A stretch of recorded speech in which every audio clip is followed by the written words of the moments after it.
Parnells GAA club on the north side are a storied club. They have close to 4,000 members. They were founded in 1893, named after Charles Stewart Parnell, and they've been football champions of Dublin on 6 occasions, the last one coming in 1988. Charles Haughey won a county title with them in 1945. It's been home to the great Stephen Cluxton. All-Ireland winners with Dublin, Niamh McAvoy and Lindsay Peat also number their ranks. And Parnells has served the communities of Coolock, Artane and Kilmore. But it has been a strange 15 years to say the very least. Back in 2008, to much fanfare and publicity with incredible timing as the property crash loomed, Parnells sold land near Dublin Airport for €22 million. It was a bonanza windfall for any club. They took that money and got themselves land on a long-term lease from Chanel College in the heart of Coolock, their traditional catchment area, and they looked set to prosper. Yet as early as 2013, the Sunday Independent ran reports of financial difficulties. So 5 years on from the 22 million bonanza, it was very strange to see financial difficulties being reported. Where things have ended up, though, is horrendous for all concerned with the club. Last month, Parnells confirmed they had completed the surrender and return of their pitches and their clubhouse to the Marist Order. It's now been confirmed Parnells, which has operated as a limited company since the 1970s, has been wound up with a liquidator appointed. What exactly has happened here is the question. We'll talk to the Sunday Independent journalist Dermot Crowe, who has been charting the downfall since 2013.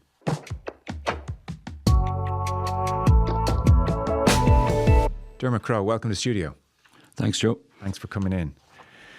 You've been charting this for over a decade. Let's start with the 22.5 million to be exact. Perfect timing. You sell land at a bonanza price in 2008 on the eve of the crash. You thank your lucky stars and life should be good. With interest, that hit 25 million after the first 3 years or so. Let's talk about their first move, Parnells. They leased land from a Marist Order, Chanel College in Coolock, the heart of the catchment area of the club, for 11 million. Now, the club say it's closer to 9 million. You're very much happy with your reporting. It includes professional fees and other fees. So somewhere between 9 or, as you say, 11 million. A source talking to you this month who's familiar with the whole situation said, I can't believe Parnells paid 11 million for a leasehold. Where on earth would you get that? Where would you hand over 11 million and you only get a leasehold? So yeah, that struck me as well, I have to say, reading the initial reports. 11 million and we still don't own our club. That was an interesting decision. Yeah, I think that probably a lot of people would be puzzled by that, Joe. This was, I think, a long lease. It was like 999 years. I think they call it a virtual leasehold, is what it's called. And I suppose if things had followed the expected order of events, it might seem like quite a good deal in that. Tied into that deal, that arrangement, were certain contractual obligations. One of which was that the club had to deliver a sports hall, which was going to cost about €1 million. And again, I suppose looking at it from the outside, that shouldn't have been an issue if you're after getting a windfall of 22.5 million. But so in defence of the club here on this point, they could argue, well, we get land for, in effect, 1,000 years for 11 million, and we leave over another 11 million to allow the club to flourish. So that's a good deal. That makes sense rather than blowing the full 22 trying to buy land, for instance. That would be their argument at the time and now, I'm sure. Yeah. Okay. Absolutely. So the remainder of the money is to build facilities. What facilities have come to fruition? What do they manage? Well, they spent a lot of the remainder on fantastic facilities really right in the heart of Coolock, which was the originally the Collinstown facilities that they had were out at the back of the airport, like a lot of clubs in Dublin. They have issues with space, and a lot of them don't have the privilege of being able to have a lot of conduct a lot of their activity where the catchment area is, in the heartland of the catchment area. So the people, for those outside of Dublin, in Coolock and Artane, having to trek out to absolutely, yeah, and that's the reality for life. And Fina, have a big issue with space, despite how successful they are. Their actual facilities right there at the club are quite minimal. So here was an opportunity for them to move back in and build these facilities, which they built. I was up there. I've been up there. I was up there with teams because they were hiring it out subsequently. And so what you had was this fantastic big clubhouse. I Googled it for the first time today. Yeah, with a huge reception. And I don't mean to be facetious when I say this, but when you went in, it was like walking into a hotel foyer. It's not your average clubhouse. Anyone listening right now, take out your phone, do a quick Google, Parnells Clubhouse. Did you see it? It's like Dermot Bannon designs some kind of health retreat hotel. It's glorious. Yeah. It looks fantastic. Yeah, absolutely. It did look very, very impressive. Very kind of state-of-the-art, modern. You walked into the foyer. There was an up stairway leading up to the function room, which was purpose-built to host events like weddings and 21sts and all that sort of thing, and then full bar, and then down into the dressing rooms and all that. You had heated flooring. It was the best of what was available. Modern gym facilities, and then outside you had three pitches. Two of them were all weather, full-size pitches, and so really they wanted for nothing in that sense. So if you press pause there. This big sale in 08, 22.5 million, they make the decision, well, let's not waste all the 22 million trying to buy land. This is a lease, 1,000-year lease, beautiful clubhouse, all-weather pitches, floodlights, best of the best, and an aspiration, I suppose, with the function, ill-conceived or not, but the function area. This is a way of generating revenue for the club for years and decades to come. So you press pause at that point. To the outsider looking in, you'd say, okay, that seems like a reasonable deal. We've moved the club back into the heart of the community. Yeah. Phenomenal facilities, and we're set up here. So at that point, they're probably the envy of most clubs. Yeah, and it seems, as you say, quite a sensible move. And it seemed that the figures were on their side, but all the money that came through, and that you'd imagine, if you're in that position, you would, build your facilities. You have your land available to you. You're back in the heartland. And you've still left enough over to, for the rainy day, if you like, or whatever. And it kind of brings us back to that issue of where they were, obliged to provide a sports club as part of the lease. Yes. And this is their deal with with the Maris Order. Maris Order. Yeah. This lease deal sounds good. You have the land next 1,000 years. One of the things we want in return is you build a sports hall, indoor sports hall for our school and for our use. And that cost about $1 million. Deal done. Yeah. So I suppose one of the early signs of trouble is that sports hall is not built. Yes.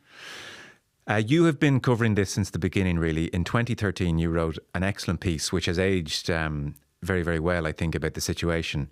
What is extraordinary and jumps off the page, I think, about your piece in 2013 is the letter that John Byrne, former chairman of the club, wrote in 2011. Now, that is early on in this story. The sale only happens in 08. I mean, you're only kind of making sense of how much money we all have and what we're doing by 2011. So John Byrne, former chairman at the time, in 11, he writes an extraordinary letter to the GAA president, Christy Cooney, and he warns about insolvency unless spending is curtailed. And he asks for, quote, guidance and support on a very serious issue. So as early here as 2011, John Byrne, committed club member, is writing an official letter to the GAA president to say something has gone way awry here. Yeah. Yeah. I mean, and that makes what happened subsequently seem an awful lot worse, because it wasn't that people hadn't warned them, and it wasn't that the thing was staring them in the face in terms of the figures and the spending and whatever, particularly over those years just after 2008, as you say. they were losing an awful lot of money annually. I think somewhere in the order of, over 3 years, €750,000. Your piece in 13, Yeah. in 2013, your piece details this. I mean, facts and figures are hard when people are listening, but I suppose a very simple one, for instance, is 2007, the club cost €340,000 to run. By 2008, expenses had climbed to 945,000.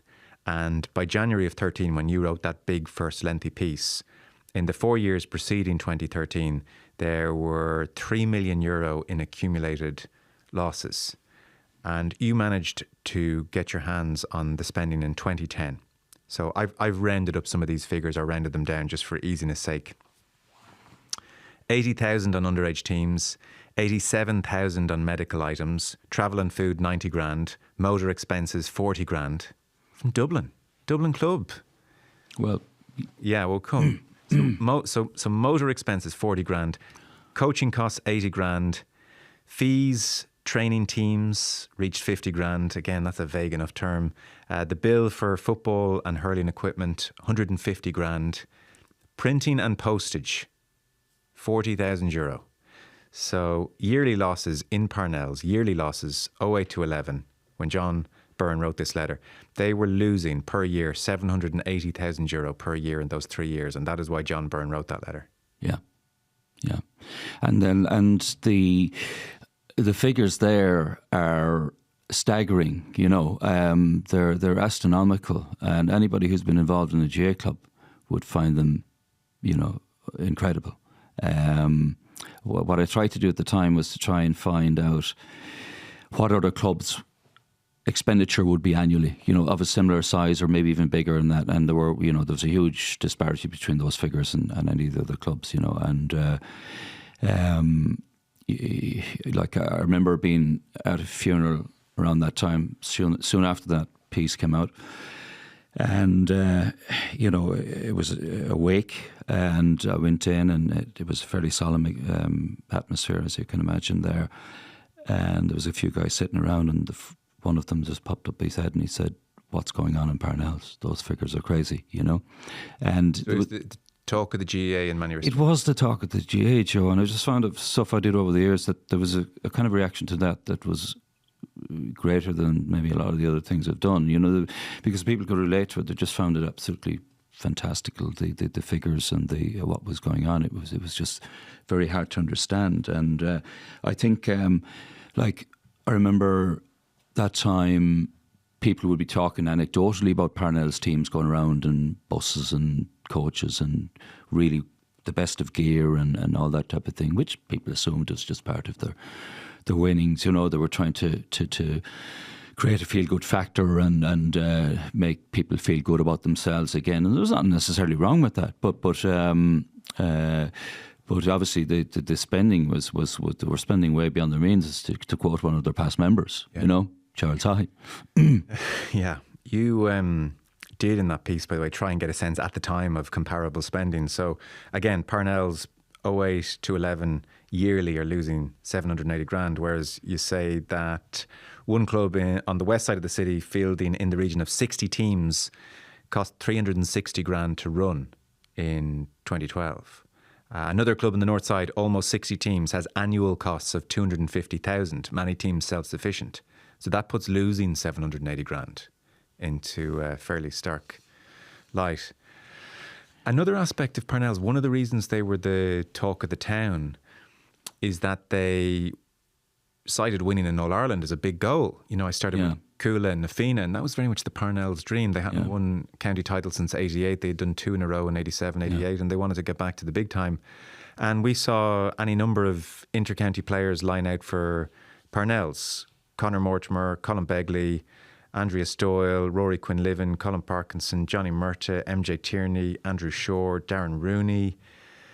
Some employed as coaches at the club. You report, for instance, Conor Mortimer employed as gym manager. And by 2012, in a game against Ballymun-Kickham's, 2/3 of the team are not from the area. Majority are from outside of Dublin. Parnells would argue this is common practice in Dublin. A lot of people move to Dublin, but this felt Yeah, they would. And indeed, that time I did a report in 2013, Joe, I went out to the club and met the executive members to get their side of the story. And I was taken on a tour of the place, a grand tour of the facilities. And I actually saw Conor Mortimer inside and a gym. I think I just spotted him there at the time. He happened to be there at the time. And yes, of course, other clubs take players in from outside, and I was involved with Nafina myself at one stage as an outsider, and I had a great time there, and they're very welcoming. But I think in the case of Parnells, where it's slightly different is that the scale of it. When it just used that example of 2/3 of a team, that's quite a lot in a quick time, and I suppose it would be unusual to have. There was no obvious link, I suppose, with some of those guys to the club, you know, and it was a lot at one time, so it kind of stood out, and it did become a bit of a problem, I think, within the club. Subsequently, yes, should state, of course, and it's not, I don't even think it's implied anyway. But just to be super clear, all of these players perfectly entitled to go and play for Parnells. Conor Mortimer perfectly entitled to take a position as a gym manager and contribute to his career, as well as playing for the club. Same for the players who are employed as coaches. But as you say, I guess a glut of inter-county players pitching up at one time caused a sense of disharmony. I'm wary of ever overreaching and trying to interpret Stephen Cluxton's actions, but I suppose it was noteworthy that he requested a regrade. He didn't want to play with the first team. It was incredible. I remember coming across that. I was looking up the county board would issue kind of information from time to time to clubs on transfer requests or regradings and all that, and I was just looking through a list once just to see, you'd be kind of looking out to see who's going to what club and different things like that, and I just happened to see this regrading list and saw his name on it, and had to take a second look, and it was definitely Stephen Cluxton, Parnells, and which was kind of astonishing, you know, like that he would be looking to regrade to the second team. So but he wasn't the only one at the time that chose to do that. I spoke to somebody recently who was far too good for the second team, was a very good first team footballer, but chose to do that at the time because they weren't happy with the way things were going. Right. And it goes back to, I suppose, the point you mentioned about maybe having an aspiration to win in All Ireland. Not necessarily wrong with that, but it's kind of, you know, you start from the foundation up and you work your way up, and it was almost like you were trying to kind of, I suppose, get success or buy success quickly, and make it happen fast, and maybe not have the patience needed to just take your time and do it sort of in a more organic way, like GAA clubs do it. Again, go back to, if you want, you mentioned Nafina, where they've come in 20 years, and I was up there on Saturday night. There was an up for the match thing leading into kind of a build up to the All Ireland final on Sunday, and they've become a big club. They've gone up from 3,000 to 4,000 in a matter of the last 5 years or whatever, driven a lot by ladies membership actually. But the work, just listening to people interview that night, the Curry's mother was one of them, and she was looking after about 3 different teams, from maybe nursery up to 14, and then she'd hand it on to the next. And there was a number of people like that who have got down on Saturday mornings to nursery and worked with these kids, brought them down to Cork for a tenner for McDonald's and a tenner to travel, all that kind of stuff. And that's the way most of clubs do it, right? I got the impression with Parnells, they were trying to do it from the wrong way around. And when they were doing that quickly and getting players in to try and accelerate that process, then there was a kickback from some players in the club who just felt it was going against the values of what a club is about, and it wouldn't. And at least that was my interpretation of it. And I didn't speak to Stephen Cluxton, you won't be surprised to hear, but I did speak to somebody else who had made the same decision at the time, and really essentially that's why he did. He wasn't happy with the direction it was taking in terms of the football team. Okay. I presume Cluxton has never commented on what's happened here. No, not that I've heard. I think he may have written a letter to the club outlining his reservations about it. I did hear that. I can't verify or absolutely say that for certain. But and I don't know Stephen, but I can fully understand why he mightn't be happy with this policy. Yeah. And again, like you said, go back to what you said at the start. Of course, there's players without, like Na Fianna again. If I don't want to use them as a shining example of everything right, but they've a few outsiders as well. But the vast majority of that team were Na Fianna, started off in nursing in Na Fianna and worked their way up. And I presume the player you spoke to, and in Cluxton's case, this wasn't a situation whereby inter-county standard players come in and maybe the player you spoke to just couldn't get a game anymore. Does Cluxton play outfield club? Yeah, he has done, okay. Outfield, yeah. So I don't want to speak in their behalf here. I think it's entirely plausible they may not have liked the direction of the club, but it may also be plausible that with the influx of county players, they mightn't have been good enough to get a game outfield. Is that possible, or you don't think so? It's possible. Some of them, I'd say the guy I was talking to, it wasn't a factor for him. Right. I'd say he would have been on the team. Right, okay. So, but so it's a bit like that, Yeah. Yeah. So I don't think for him it was I don't like the direction of this, as opposed to someone's taken my place. Yeah. Yeah. Okay.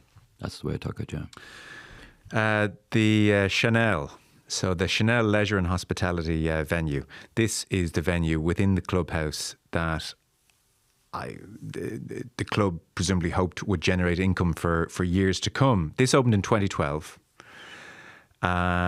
Did it work in the initial years? I mean, we're obviously in the teeth of a recession around this time. So as a wedding venue, birthday venue, did this wash its own face? Well, it was very busy. I think they and very active. They couldn't. This is an important point. They didn't have the funds to build that sports hall for the Maris order. They didn't the sports, and so as early as 12, 13. As early as 12, they didn't have funds, and that was established in accounts and all that type of thing. So they were in a bad financial situation at that stage. Now, they were talking, when I spoke to the executive, they said they had their plan and the strategy for the next 5 years, and they felt that commercial activity would generate, or the bar and restaurant would generate a lot of income for the club, which I'm sure it did, and they felt that that they would be able to get some funding, public funding or grants to help deliver the hall. So that was the message I was getting from them at the time, that these were kind of scare reports. It wasn't as bad as it was. But I mean, the proof of the pudding is where we're now, unfortunately. Yeah.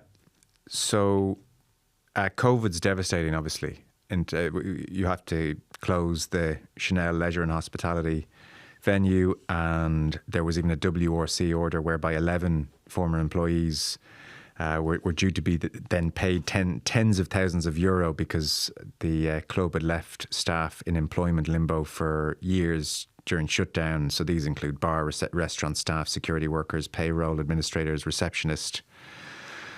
Again, to really add to the point that things were spiralling early on, it's worth just mentioning, in 2015, the club had to take out a bank loan for €800,000 just to keep the show on the road. There are creditors here.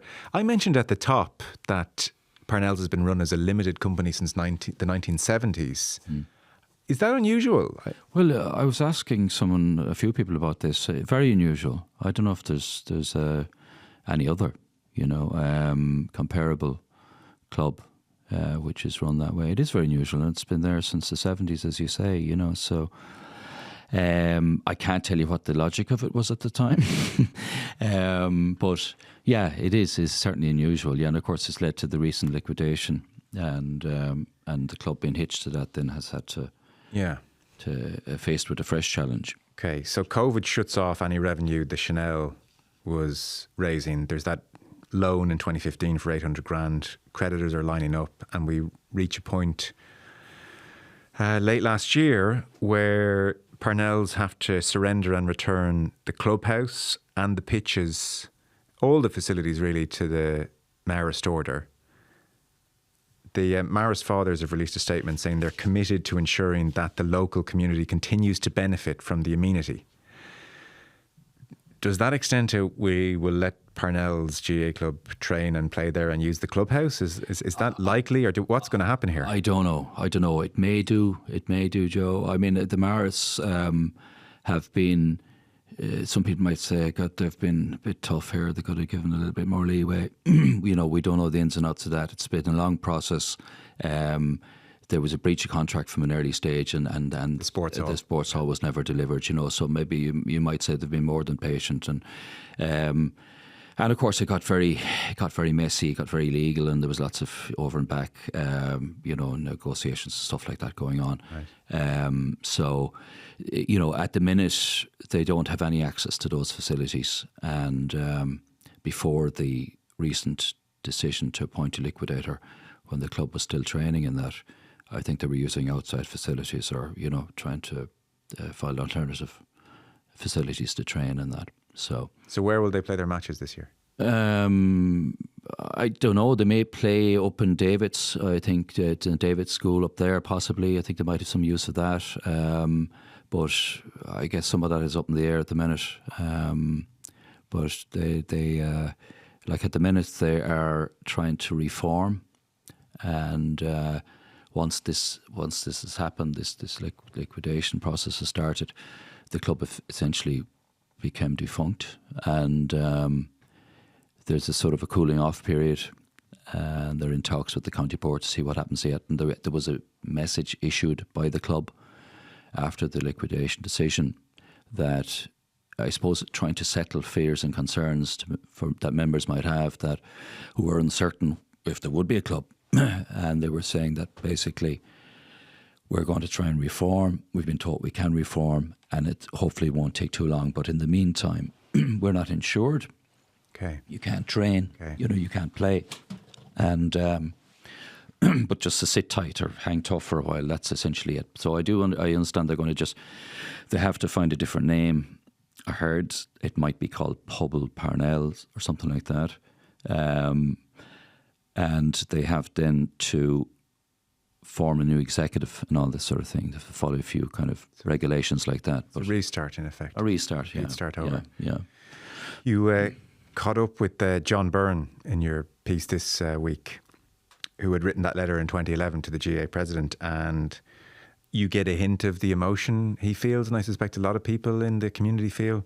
I do. He says, the club's destroyed, doesn't have any structure, no pitches. The people there are doing their best, but from where it once was to where it is now, both on the pitch and financially, it's a scandal, and it galls me, and I get very emotional about it. I remember I was talking to somebody about the whole Parnells business there before Christmas, and he's someone involved in the Dublin County Board, and he recalled a conversation he was having with a Parnells member, dyed-in-the-wool Parnells member, after they secured that land deal, and he said something. He was saying, "Isn't this fantastic? You're so fortunate. You're the richest club in Dublin. I mean, well done."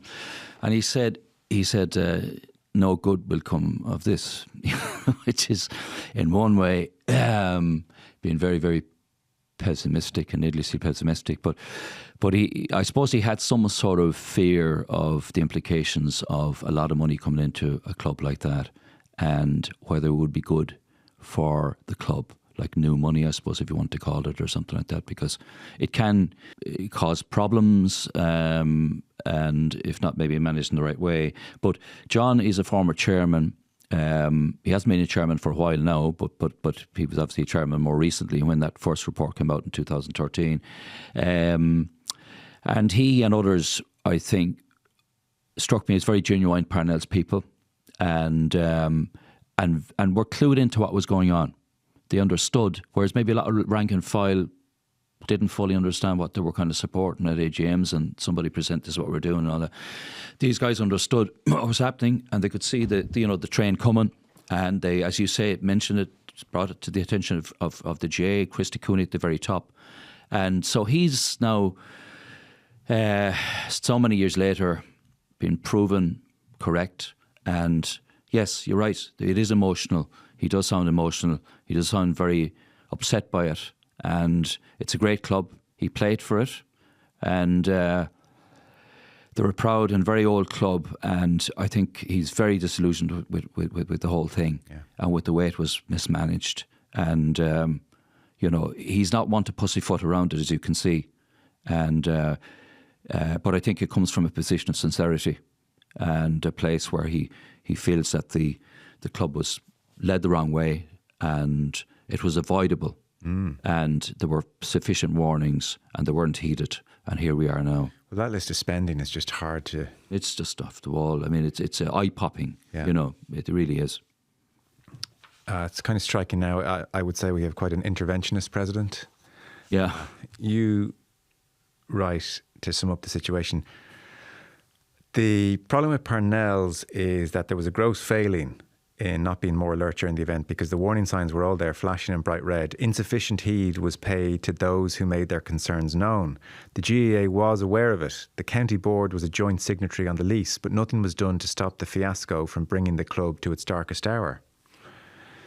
It does feel like a GAA failing, doesn't it? I think they can't. HQ can't. I don't think they can say, wash their hands of it, Joe. They cannot wash their hands of it. Now, they will tell you it's clubs and internal affairs and all that. It's not. That property is GAA property that was bought, that, you know, and the money made from it is GAA money. And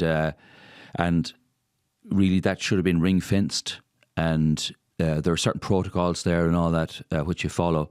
And I think the GAA here were a bit lax and leaving Parnells to it, to their own business, and allow them too much of a free rein, particularly when the warning signs were there and it was brought to their attention. I suppose they were probably hoping it would work out and it wouldn't become a problem, you know what I mean? And you don't want to be overly interfering either. But yes, there was definitely, I think, a responsibility there, which is beyond Parnells and goes out into the county board and maybe international level. You know, that just this happened under watch. Okay. Final thoughts?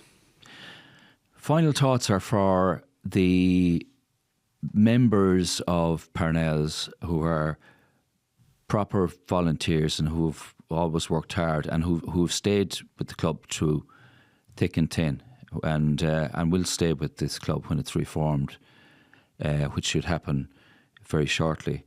I feel sorry for them.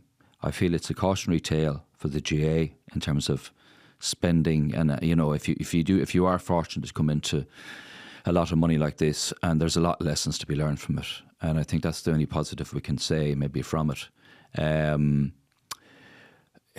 You know, we can be too pious sometimes about GAA values and all that, but it did kind of it did flout a lot of those, and you know, it's a harsh lesson for Parnells, but clubs are resilient. And I suppose the irony of it too is that the GAA has a big track record on acquiring property and building very impressive facilities, and it has a very good track record at that. It's done very well at that. You know, it's way out on its own. But sometimes it doesn't work out, and this was a classic example of that. Like Portlaoise were very unfortunate. They ran into debt, not in the same order as Parnells, but they had a land deal which went wrong. They were a bit unfortunate, and suddenly they found themselves like millions in debt. But you had a certain amount of sympathy there, where it was unfortunate. It caused an awful lot of stress in the club, as you can imagine. And they had to go back to the bare tax and move outside Portlaoise with porter cabins, and now they always have footballers and they'll always have hurlers and the big numbers, and they came back and won championships and had a flourishing period. But I'm sure that created certain resilience where you've nothing, and it looked like you were about to have an awful lot and do really well, and then suddenly the whole floor fell from under you. And what do you do? It goes back to the very basics of just playing games and volunteers and all what makes it great and what it's about and the bedrock of it. I think there was a loss of that, a loss of sight of that in Parnells, sadly. Well, hopefully there can be a good resolution. I don't think anybody thinks a good solution here is that Clubhouse just lays to waste. No. It should be used. No, it should. I'm not sure what the future is with that, but absolutely should, yeah. Yeah, with those facilities. Dermot Crowe, first writing about this in 2013. Thanks so much. No problem, John.